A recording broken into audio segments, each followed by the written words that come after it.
on va commencer par ces rencontres de la souveraineté numérique. Hier, à Bercy, qui ont été ouverts par la ministre déléguée au numérique, Anne Le Henanff, qui s'est fait un peu houspiller, la ministre, par la salle où beaucoup de représentants de la French Tech étaient présents. Alors, vrai sujet, la souveraineté numérique, sujet même absolument majeur. Le problème, c'est que la réponse de l'État, c'est un observatoire de la souveraineté numérique et un indice de résilience numérique. Alors, on pourrait facilement, je vous vois rigoler tous les trois autour de la table, on pourrait se moquer facilement. La ministre, quand même, il faut écouter son discours, à commencer par dire que, évidemment, ce n'était pas à l'État de régler le problème de la souveraineté numérique. Bon, tout en annonçant juste après, quand même, des outils statistiques, de collecte d'informations, bon, bref. Mais on avait aussi David Amiel, le ministre de la fonction publique, qui annonce un outil public, lui, très directement public, pour concurrencer Microsoft et Google dans les visios au sein de l'État.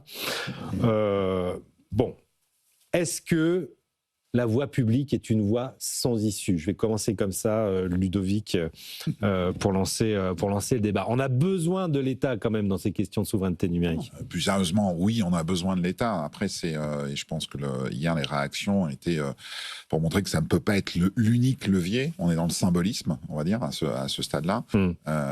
Il y a plusieurs problèmes. Il y a un problème d'investissement, il y a un problème de volonté. Et puis, j'allais dire, c'est malheureusement l'Europe, puisque maintenant le raisonnement est à l'échelle européenne.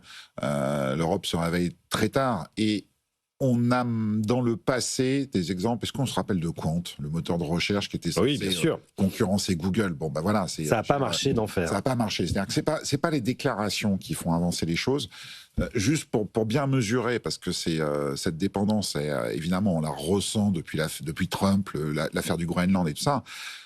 C'est une dépendance de marché qui peut être classique, mais aujourd'hui, que ça soit dans le cloud, le logiciel, en gros, les entreprises américaines, et notamment les big tech, sont de l'ordre de 70 à 80% du marché. C'est ça, c'est 80% des investissements européens.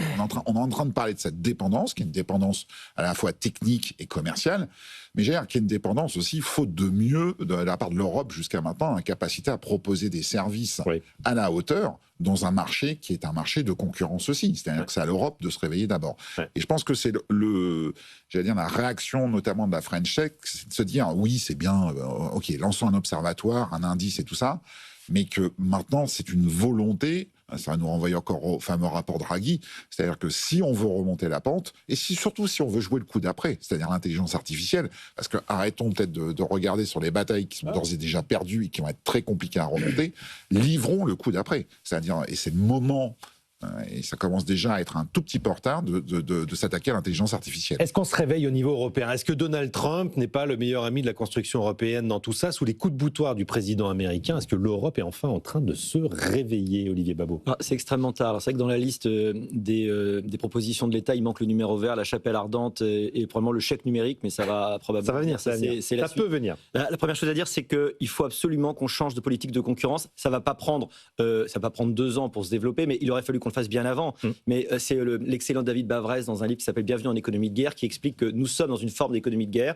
C'est quoi la caractéristique de cette économie? C'est que vous n'allez pas favoriser les prix bas et les consommateurs, c'est-à-dire la demande, vous allez favoriser l'offre. C'est-à-dire qu'il faut permettre les concentrations, en fait, tout simplement. Et nous, on a été extrêmement naïfs trop longtemps, et je suis même pas sûr encore aujourd'hui qu'on ait vraiment changé notre politique officiellement de la concurrence au niveau de l'Europe. C'est-à-dire qu'on aurait dû permettre la création de ces géants. On n'a plus une seule entreprise parmi les 26 premières entreprises du monde. C'est un grand débat chez les concurrentialistes, mais Alstom et Siemens, dont on a refusé la fusion, sont 2 géants européens aujourd'hui. Et on peut dire la même chose de Legrand et Schneider. Exactement. Donc c'est pas. Exactement. Moi, pardon, mais tout ça pour dire qu'on n'a pas évité l'émergence de géants en Europe, contrairement à ce qu'on a beaucoup entendu à la question de est-ce que l'État peut jouer un rôle. Je voudrais rebondir, si je peux me permettre, Olivier, sur cette histoire de concurrence. Oui, on rentre en économie de guerre, donc maintenant il faut favoriser l'offre. Je pense que c'est vrai. Oui. Et il est temps qu'on se réveille. Et ça change en Europe. On est d'accord, Philippe Manière. Je suis pas sûr que ça change très vite. Pour le coup, je suis assez d'accord avec Olivier. C'est assez mou, mais on voit les Allemands changer un peu d'avis. On voit l'Union européenne évoluer doucement. En revanche, moi, je suis absolument en désaccord avec l'idée selon laquelle on aurait dû faire ça depuis 25 ans. en période de paix, c'était vraiment dans l'intérêt de l'Union européenne de laisser jouer la concurrence. Et encore une fois, aucun des grands champions qu'on a empêché de se constituer n'a empêché la constitution de champions alternatifs qui, parfois, vous allez rire, au lieu d'être 1, étaient 2. J'ai donné l'exemple de Legrand et Schneider. Oui. Et puis, il y a même le cas d'Alstom Power. Moi, j'ai travaillé sur le dossier et j'étais vraiment désolé que ce soit attribué aux Américains. Mais pour être très honnête, au moment où l'attribution s'est faite, le marché s'est retourné et les Américains ont acheté très cher un machin qui ne valait pas grand-chose. Donc, est-ce qu'on a eu tort d'empêcher les Américains d'acheter très cher un machin qui s'est avéré ne pas valoir grand-chose? J'en suis pas sûr. Alors, dedans, il y a le sous-problème Arabelle avec les turbines nucléaires. On le sait, qu'il y avait une question de souveraineté qui n'a pas forcément été bien gérée. On l'a récupéré, mais quand même, entre-temps, ils l'ont eu. Donc, on peut discuter. Mais moi, je suis tout à fait d'accord avec l'idée qu'aujourd'hui, les règles de concurrence d'hier ne peuvent plus s'appliquer parce qu'on est en économie de guerre. Je ne crois pas que ça doive nous amener à contester l'opportunité de la politique de concurrence assez sévère qu'on a poursuivie pendant toutes les années de paix. Je pense qu'elle était appropriée et qu'elle a contribué, mais ça, personne ne le mesure parce que le pouvoir d'achat, vous savez, vendre avaler n'a plus de goût. Exactement. Le pouvoir d'achat, personne n'en est conscient. Ça a contribué à la prospérité européenne en temps de paix.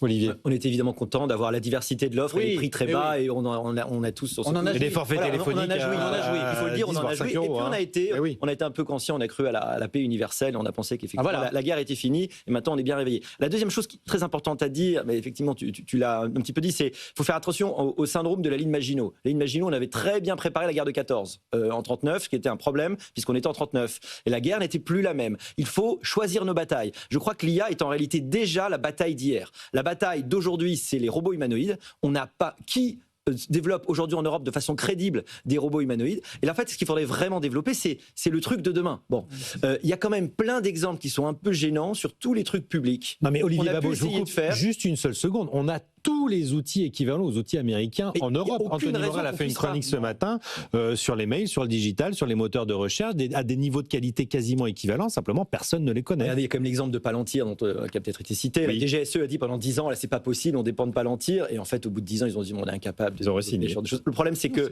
c'est un big business où ça se compte, les investissements en dizaines, si ce n'est pas en centaines de milliards. Est-ce qu'on a la capacité, c'est peut-être là la limite du marché européen, qui reste en fait très fragmenté. On est entre deux eaux en Europe. On n'est probablement pas assez unifié et trop unifié à plein d'égards. C'est cette espèce de syndrome collé au milieu. On dit en stratégie stuck in the middle. On est entre deux. On n'a pas choisi, quelque part, le low cost. On n'a pas choisi la souveraineté nationale. On a perdu une forme de souveraineté et on n'a pas suffisamment d'unité pour arriver à être puissant et peser. Et aujourd'hui, on s'en aperçoit. Alors, c'est peut-être pas ce choix qu'on est capable de faire avance quand même, Olivier Babot. Non, mais on avance, mais c'est tard. C'est très très tard. Voilà. Sur cette de qualité, malheureusement, alors là, pour le coup, je suis pas d'accord parce que je pense que des Américains boxent dans une catégorie supérieure dans ce qui est proposé. On va prendre un exemple, par exemple, le cloud. C'est-à-dire qu'aujourd'hui, OK, il y a quelques acteurs comme OVH en France et autres, mais aujourd'hui, commencer à mettre en place du cloud souverain, ça veut dire qu'on a des acteurs américains comme Amazon qui s'engagent à mettre en place des structures au sein de l'Europe un peu isolées des États-Unis. Le fameux SecNum Cloud, qui est la norme qui permet de sécuriser nos data. Aujourd'hui, on a un gap réel. C'est-à-dire que c'est pas juste une volonté, c'est-à-dire qu'il y a tout un écosystème, à commencer par aussi tout ce qui est microprocesseurs et autres, parce que c'est toute une économie. C'est-à-dire, on peut décréter que les data centers deviennent français si toute la technologie à l'intérieur est américaine. Évidemment. On est un peu bouclé là-dessus. Donc, c'est-à-dire qu'il y a quand même, et je suis entièrement d'accord avec ce que disent Olivier et Philippe, on est dans une logique, on va dire, de guerre commerciale ou de commerce guerrier, quoi, en fait, pour l'instant, sans tomber dans une logique de guerre. Il y a des choix à faire. Avec le numérique, il y a une grande spécificité, contrairement à Alstom, Schneider ou autres, c'est que le numérique, c'est quelque chose qui ruisselle dans l'ensemble de l'économie. C'est-à-dire qu'aujourd'hui, dans des géants européens, si on retient le tapis en termes de data, en termes de logiciels et autres, c'est le cœur des entreprises qui est aujourd'hui menacé. C'est-à-dire que faut pas juste rentrer par le haut en disant oui, on achète américain, on est dépendant d'Apple et ainsi de suite. C'est-à-dire que c'est la structure même. Il y a un acteur en Europe qui fait une magnifique résistance. Il y en a un quand même. Lequel ? On l'oublie un peu. C'est SAP, par exemple. Oui. SAP, qui a un groupe allemand. Un géant allemand. Du logiciel. Qui est en tête dans tous les logiciels intégrés au sein des entreprises, qui est très très discret, qu'il faut oublier presque sa coloration européenne, mais pour un SAP et un Mistral qui reste encore dans la course... Non, mais Mistral, c'est tout petit. C'était plutôt Dassault Systèmes. Oui, exactement. Dassault Systèmes, c'est un géant du logiciel aussi. J'allais dire, aujourd'hui, il y a tout un écosystème européen qui n'existe pas dans ce domaine. Et on a beau, les déclarations de Anne Le Henaf, elles sont ce qu'elles sont. C'est qu'à la fin, on va dire un truc comme ça, on clique américain. À la fin, on a la direction interministérielle du numérique pour nous produire des... Non, mais à la fin, aujourd'hui, on clique américain. En fait, c'est ça le problème. Est-ce qu'il est si absent que ça, cet écosystème? On a quand même beaucoup d'entreprises de la tech. Non, ça c'est... Moi, j'achète pas on a du logiciel. Oui, il y a une poignée d'entreprises merveilleuses parce qu'on a en France un talent particulier et pour l'innovation et pour la technologie, parce qu'on a une école de mathématiques et qu'on a une pensée qui est une pensée créative, conceptuelle. Donc les Français ont des avantages comparatifs majeurs sur le papier au départ. À l'arrivée... Après 15 ans de French Tech, etc., il n'y a quand même pas grand-chose. Je ne veux pas nier l'existence d'un certain nombre de boîtes formidables, mais enfin, en nombre, c'est quand même pas du tout spectaculaire. Et en capacité à peser face aux Américains, ça l'est encore moins. Alors, il y a quand même des boîtes qui marchent. Je vous disais tout à l'heure, il n'y a pas de concurrent à Palantir. Son nom m'échappe à l'instant, mais il y a un concurrent français de Palantir qui est en train de tailler des croupières à Palantir sur certains contrats internationaux. Donc, ce n'est pas vrai que ce n'est pas possible. Moi, je voudrais revenir un peu à la question qui était posée tout à l'heure par vous, Raphaël, qui était... est-ce que c'est à l'État de s'occuper de tout ça? Honnêtement, quand on a fait des choix de souveraineté qui reposaient sur la technologie, ça s'est trouvé dans le passé de la France. Exemple, le nucléaire. Oui. Est-ce qu'il y avait un haut commissariat?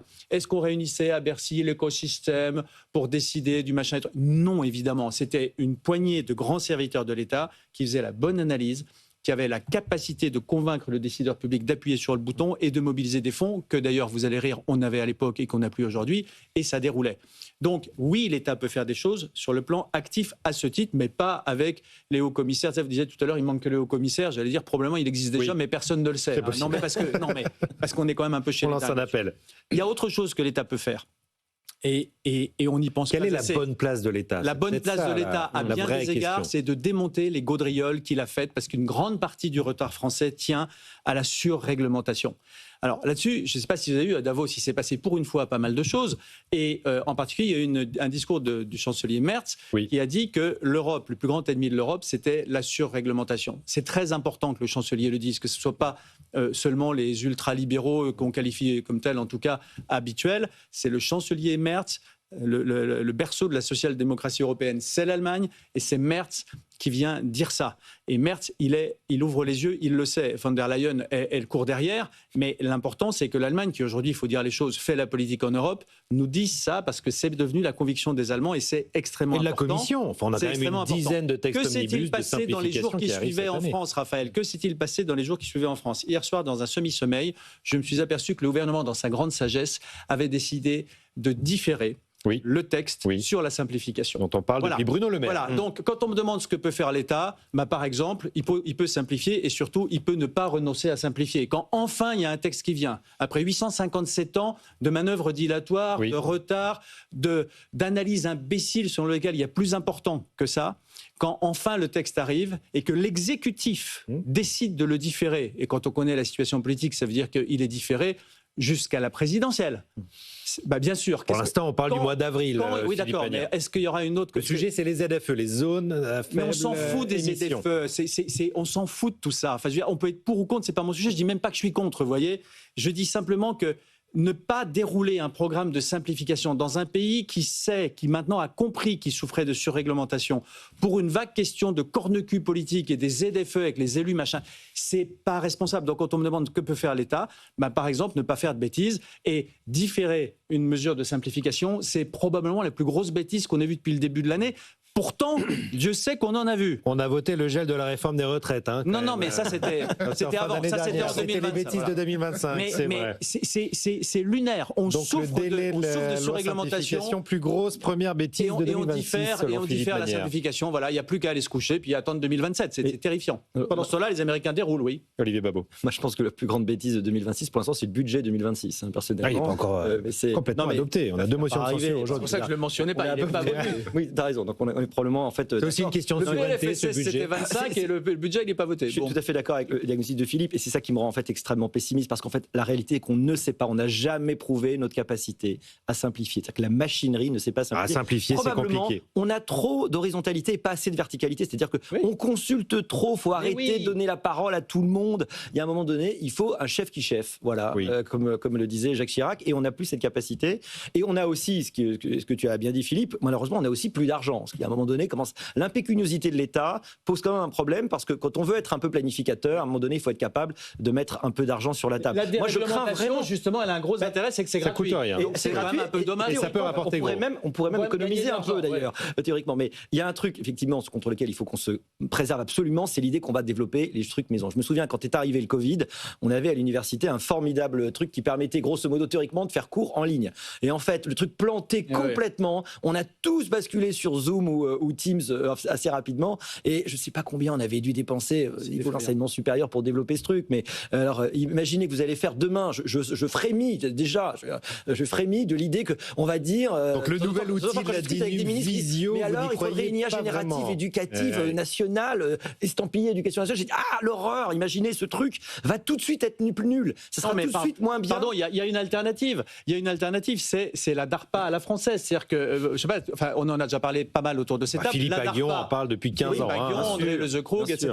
La DARPA à la française, c'est quelque chose qui permettrait de susciter l'innovation par des gens du privé qui ne feraient pas des machins qui plantent, mais avec un objectif. On dit, en gros... Il faut rappeler ce que c'est la DARPA. Voilà, c'est l'agence américaine de recherche. En fait, quand on regarde avec vue de Sirius, il y a énormément de fonds publics destinés à la recherche et à l'innovation en Europe. Simplement, ils sont dispensés n'importe comment parce qu'il y a le géo-return, chacun veut en récupérer un bout, parce qu'il faut remplir les formulaires, parce que c'est le bazar, parce que c'est que des gros tickets et qu'on ne sait pas où on va. Alors, il y a de la recherche fondamentale qui justifie ce type de procédure. Mais la vérité, c'est que si on veut faire, en tant que puissance publique, le meilleur usage possible des capacités d'innovation d'un pays, il faut faire ce que font les Américains depuis 50 ans, 60 ans, c'est-à-dire l'équivalent de la DARPA, une agence qui dit « Bonjour les gars, vous êtes entreprise, vous êtes centre de recherche, vous pouvez postuler, nous on a tel problème à résoudre, on vous donne 6 mois pour venir avec un projet et vous aurez 500 000 € ou 1 million. » Rien. Donc les gars viennent, on choisit le meilleur. On dit, vous êtes le meilleur ou les deux meilleurs. On leur dit, on vous donne 6 mois pour avoir vraiment un truc qui marche et vous aurez 10 millions. Donc ça coûte 3 fois rien. Oui. Et à l'arrivée, c'est quoi le résultat? C'est que vous avez toutes les forces vives qui sont capables d'apporter une solution qui se mobilise pour pouvoir non seulement toucher les 500 000 puis les millions, mais aussi et surtout pour ensuite être référencés. Donc vous stimulez l'innovation, c'est pas vous qui prétendez la faire, État. Vous stimulez l'innovation là où elle est. Vous empêchez pas les gens de chercher comme on le fait nous en France. On leur demande de le faire avec un objectif particulier. Et puis à l'arrivée, devinez quoi, vous avez des trucs qui marchent. Une très grande partie des trucs sur lesquels on clique, comme vous disiez tout à l'heure, aujourd'hui, ont été inventés pour partie grâce à des innovations venues de la DARPA. Les États-Unis, c'est un pays d'innovation grâce à l'énorme réserve de capital que constituent les fonds de pension, donc le capital risque, etc. Mais c'est aussi grâce à la DARPA, c'est-à-dire à des politiques publiques qui choisissent d'inciter l'innovation et d'aller la chercher là où elle est, c'est-à-dire curieusement, pas dans le bureau B24 de Bercy, mais dans une start-up, dans Garage. Voilà. Et c'est ça qu'il faut qu'on fasse, et tout le monde le sait maintenant. Ce que je dis, parmi les gens qui s'occupent du sujet, c'est devenu la pensée dominante depuis, 2 ans, 3 ans, 4 ans. Rien. Voilà. Y a pas, donc, nous, on fait des réunions avec l'écosystème et on va nommer un haut commissaire ou un observatoire. Pardonnez-moi, je ne suis pas certain qu'on soit tiré d'affaire. Guy de Beauregard réagit sur Twitter, nous dit que vous avez tort, Philippe, le nucléaire est né grâce au CEA, Commissariat à l'énergie. Il a absolument raison, ce monsieur, mais le CEA n'est pas tombé du ciel. Quelqu'un l'a créé, c'était ça que je voulais dire. En complément de ce que dit Philippe... Vous pouvez réagir sur Twitter, n'hésitez pas. Arrobase le genre. Entièrement d'accord sur la simplification. Et Ludovic de Sauté. Le raté sur la simplification, qui est un des plus beaux ratés de cette, on va dire, de ce mois de janvier. En revanche, il y a curieusement, et c'est peut-être ça aussi dans la réaction qu'on a eue hier, c'est qu'il y a autre chose, et l'histoire européenne nous le montre, ou française, c'est le déficit de planification dans lequel on est, à l'inverse. Qui existait il y a quelques décennies. Sur le nucléaire ou sur Airbus, c'est parce qu'il y a eu une vision, il y a eu une construction et il y a eu la volonté de faire quelque chose. Aujourd'hui, honnêtement, en termes de planification noble, pas une planification juste étatique, une planification sur laquelle on se dit on a quelque chose à résoudre, on s'aligne, c'est pas juste une vision de l'État, c'est de dire comment on crée un écosystème. Là-dessus, en Europe... Et puis une vision un peu de long terme, de moyen long terme. Aujourd'hui, elle est sur les normes, la planification, elle est sur c'est aussi le débat qui est naissant autour de novembre, même sur l'IA Act, c'est-à-dire de se dire on a une vision très centrée sur le consommateur et la protection du consommateur, soit, mais on ne construit pas une planification juste en verrouillant un marché sur les données personnelles, les risques juridiques et autres. Voilà. Après, je reviens juste sur c'est le contraire, on empêche l'IA de se développer avec ça. Exactement. Après, je reviens sur le côté souverain, parce qu'il y a une vision technique, il y a une autre vision qui est la bombinette à retardement, et sur laquelle l'Europe va devoir se poser des questions sévères, c'est aussi la notion d'extraterritorialité pour les États-Unis. C'est-à-dire que c'est le deuxième enjeu. Il y a un enjeu technique, mais il y a un enjeu juridique aussi. Et là-dessus, c'est à l'Europe de sortir les crocs. C'est à l'Europe d'exister. C'est-à-dire c'est à l'Europe aussi de s'aligner et de poser ses propres conditions de marché en se disant comment on existe là. Il n'y a pas besoin d'avoir... Vous faites référence au Cloud Act américain ? Oui, exactement. Mais il n'y a pas besoin d'avoir des Mistral et autres pour que l'Europe commence aussi à dire voilà les règles du jeu. Et aujourd'hui, l'Europe n'impose pas suffisamment les règles du jeu. DSA, DMA, on a une grande guerre entre Washington et Bruxelles autour de toute la réglementation européenne qui nous protège. Qui, à la fois, malheureusement, casse en partie l'innovation et sont dans une vision de protection du consommateur. C'est respectable, mais il y a aussi la défense au sens de la souveraineté et de se dire aujourd'hui, quand les choses se sont tendues avec Donald Trump sur le Groenland, quand on dit oui, alors on peut agir, on peut faire de l'anticoercition, mais c'est quoi cette anticoercition ? C'est de couper le cloud américain et de se dire qu'il y a des grands groupes qui du jour au lendemain... Là, ça serait la nuit numérique en Europe si on faisait ça. C'est là où on tire une balle dans le pied aujourd'hui. Je fais un petit pas de côté. Tout n'est pas impossible quand même. Puis après, on va parler de... comment dire ? C'est vrai que c'est très, très, très difficile et qu'on est maintenant en état d'hyperdépendance. Il y a beaucoup de choses qui auraient semblé impossibles et qui sont advenues. Par exemple, interdire TikTok aux États-Unis, avant qu'on le fasse, ça paraissait impossible. Ça a été fait. Voilà. Donc, moi, je pense on manque d'audace, c'est ce que vous dites ? Oui, en tout cas, on se met dans des situations d'enfermement, puis après, on les acte comme étant des fatalités. Dans bien des cas, c'est vrai. Pas toujours. Moi, je ne suis pas spécialiste du tout du sujet, mais je me dis que si on disait, les gars, on lance par exemple à la mode DARPA une espèce de tentative de solution de téléconférence. Il y en a d'ailleurs qui existent, des européennes, des solutions de téléconférence, c'est ce que vous disiez tout à l'heure. On dit, vous avez 6 mois pour vous mettre en situation de répondre à l'offre énorme qui va vous être adressée. Puis on dit aux entreprises françaises qui ont leur siège en France, vous avez 6 mois pour envisager de quitter Teams ou Zoom. On leur dit même pas qu'elles vont être obligées de le faire. On leur dit, vous risquez d'être en situation de devoir le faire, préparez-vous-y. Moi, je ne sais pas s'il faut le faire et je ne sais pas si on aurait 100% de réussite. Je pense que dire que c'est pas possible, avant d'avoir réfléchi, avant d'avoir essayé, c'est peut-être un peu rapide, un peu expéditif. Olivier Babot. Comme dit Simone de Beauvoir, la fatalité ne triomphe que si on croit en elle. Exactement. Alors, il ne faut peut-être pas trop de naïveté, parce que si on réfléchit vraiment à tous les cas américains, il faut être lucide aussi, voilà. Ça commence, si demain, vous avez d'ailleurs, on l'a vu avec Thierry Breton, qui est privé de ses fournisseurs américains, même envoyer un mail, ça commence à devenir compliqué. C'est-à-dire qu'il va falloir essayer de faire, d'ailleurs probablement, l'État a fait une liste de nos dépendances, elles sont vertigineuses en fait aujourd'hui. Peut-être qu'on aurait dû réfléchir plus tôt. Peut-être qu'il y a moyen de travailler contre ça, mais il faut être aussi lucide. Il va falloir plusieurs années. Peut-être que ça se compte même en décennies. Il faut être prêt à payer aussi, peut-être aussi. Peut-être que ça veut dire aussi, comme toujours d'ailleurs, comme c'est le cas dans les échanges, on peut tout à fait moins dépendre de l'étranger. C'est une question d'argent, comme toujours. Les t-shirts, vous pouvez les avoir chez vous, mais ils sont juste plus chers. Ils sont nettement plus chers et parfois un peu moins bien. Sur la tech, voilà. Malheureusement, il y a aussi une question de qualité et d'effet d'échelle. Et d'effet d'échelle, voilà, exactement. Mais ça n'est pas impossible, c'est juste beaucoup d'investissement, c'est du temps, et ça ne peut pas se décréter comme ça en quelques mois, tout d'un coup. Je voudrais qu'on parle des solutions, effectivement. Moi, il y a un autre exemple qui est, alors je fais un pas de côté, mais Daniel Kretinsky, qui lance son OPA sur Fnac Darty et qui repousse les Chinois de Jedi quand même aussi. Donc est-ce que notre souveraineté, elle n'est pas aussi sur notre capitalisme européen avec des géants, comme on l'a dit en début d'émission? Je n'ai que des préjugés favorables sur Daniel Kretinsky, que je ne connais pas. Mais enfin, écoutez, il est tchèque et il a fait ses études à Dijon. Je suis dijonnais et j'ai épousé une tchèque. Donc je pense que si on se rencontrait... Vous avez beaucoup de choses à... Voilà, c'est un appel. Ça ne doit pas nous empêcher de nous poser... Pas du tout. Ça ne doit pas nous empêcher de nous poser la question de savoir si, honnêtement, et je dis ça très tranquillement, c'est mieux. En quoi c'est mieux pour la Fnac ou pour la France que ce soit un Tchèque qui possède Fnac Darty qu'un Chinois? Je suis pas sûr, moi. Je n'ai pas d'opinion sur le. Enfin, honnêtement, j'ai pas d'opinion. C'est pour vendre des carottes, des machines à des carottes, ça serait plutôt s'agissant d'un groupe de grande distribution. Mais pour vendre des carottes, des navets, des voitures, des machines à laver, moi, j'ai pas vraiment d'opinion sur l'opportunité que le propriétaire soit ceci ou cela. Oui, sauf qu'il est dans l'énergie, il est dans les médias, le parcours de Kretinsky force le respect. C'est tout à fait remarquable. Moi, ça m'amuse beaucoup parce que, comme vous savez, un des ingrédients majeurs de son succès, c'est qu'il a racheté à vil prix des actifs polluants que mines les de charbon vertueux européens, en particulier les institutionnels ou les grandes entreprises cotées, vendaient sans trop regarder le prix.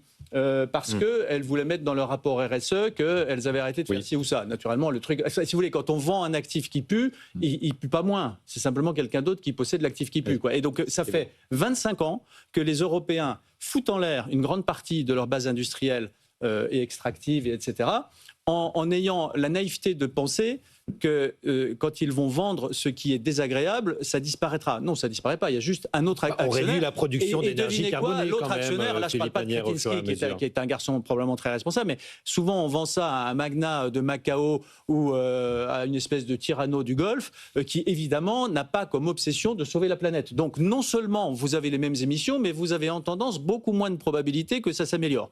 C'est ce qu'on a fait depuis 25 ans avec des trucs dingues, des usines de chimie ou de production qui évidemment consomment beaucoup d'énergie, qu'on a soigneusement chassées d'Europe et qui sont allées s'installer, mutatis mutandis, parce qu'on n'a pas pris l'usine pour la prendre ici, pour la mettre là, en Australie par exemple, ou en Pologne, où évidemment on crame du charbon.